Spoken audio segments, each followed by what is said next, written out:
Welcome back to the show. We now spend some more time with top-class surfers as they explain the significance of the barrel.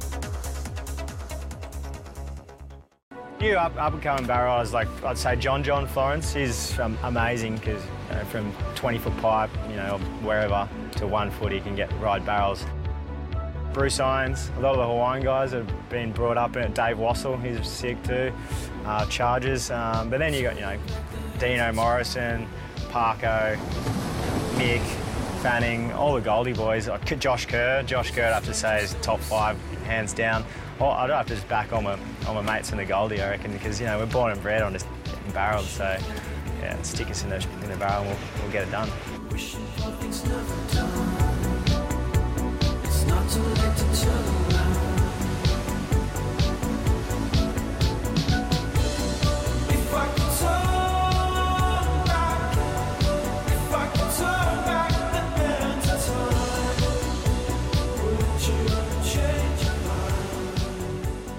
Burleigh and Kira and the Gold Coast points for surfers are just freaks of nature. That it's amazing. They're just famous for having some of the most perfect barrels in the world.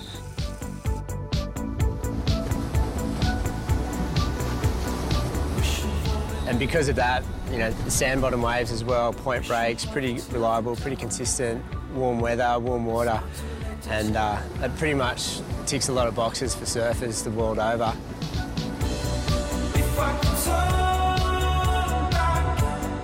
I guess we'll say Kira too is just renowned the world over for having some of the longest barrels ever.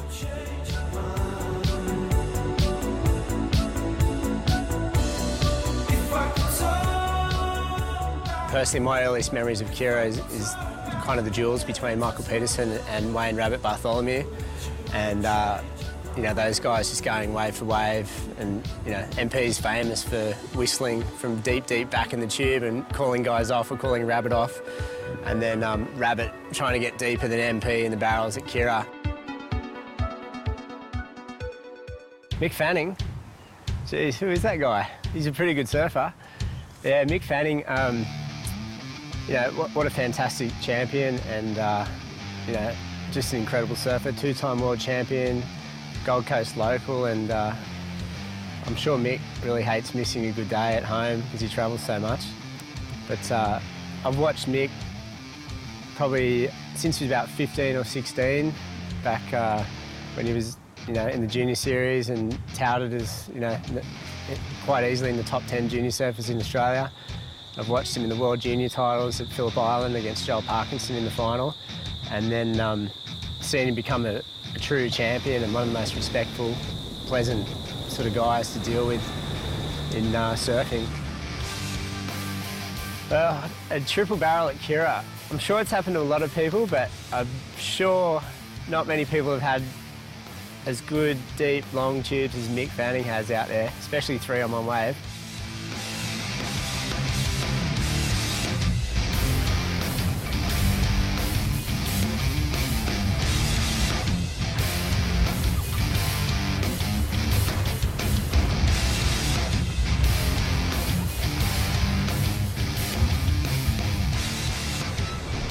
I think if you get one really good tube on a wave, you're stoked, and then you should probably come flying out of that one into the second section, going, here I go again. And then by the time, if you get a 3rd barrel on the wave, normally you probably just slide off the end and don't even know what to do. You probably have this little mental overload, just wondering if anyone saw it and trying to take it all in yourself.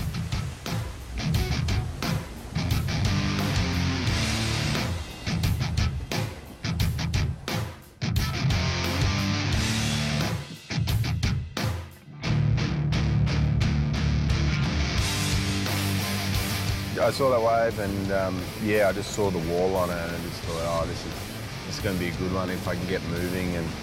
And the first one was pretty crazy, and then the second section was just like, it's just dreamy and just so nice and blue. And then the third one was just sort of like I don't know, I think it was just like an extra little prize that you get at a fair.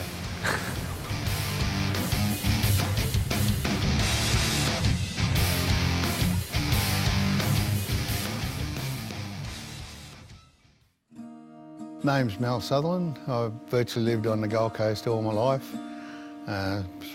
Kira Beach was basically my playground since I was 4 years of age. Started surfing on surfer planes when I was 6. Bought my first 16-foot toothpick or hollow board when I was 13. Had 2 of them, and then when the Americans came to Australia for the Olympic Games, got straight on to what was called the Okanuis then, which were hollow 10-foot Malibu type boards. Then went from there to balsa, from balsa to foam, and the rest's history.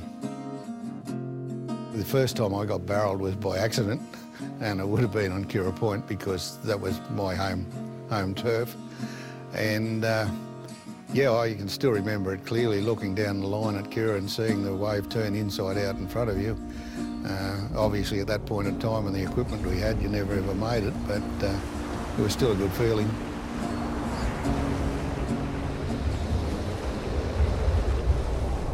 Today I like Parko. I think Parko style's just unreal. There's a lot of longboarder in Parko. I just love the way he cruises. He does it so easily.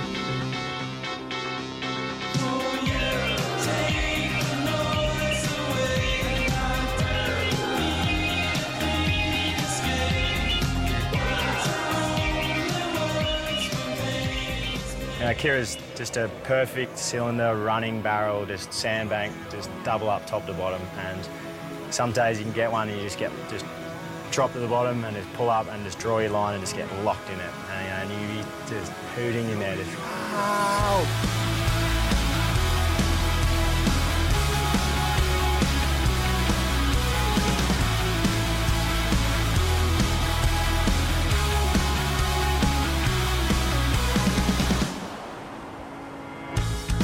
Told me to be a gentleman, if I don't be, I spend my whole life alone. I agree for the most part, living alone will never bring you a broken heart.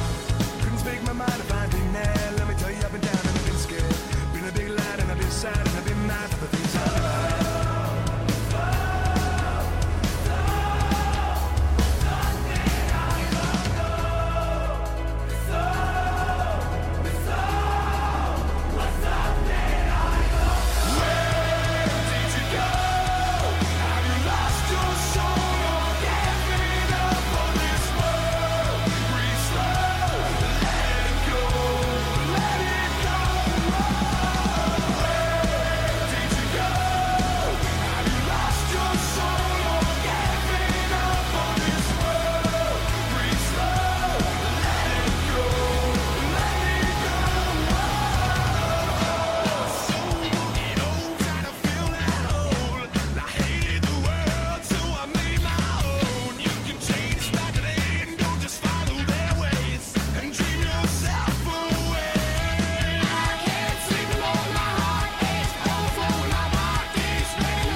out to me in every It's just all about the adventure, and I think surfers love it. So I reckon there's so many undiscovered waves out there, and the surfers are always going to keep hunting waves, and we're never going to stop. We're just always chasing the barrel, and yeah, just sick.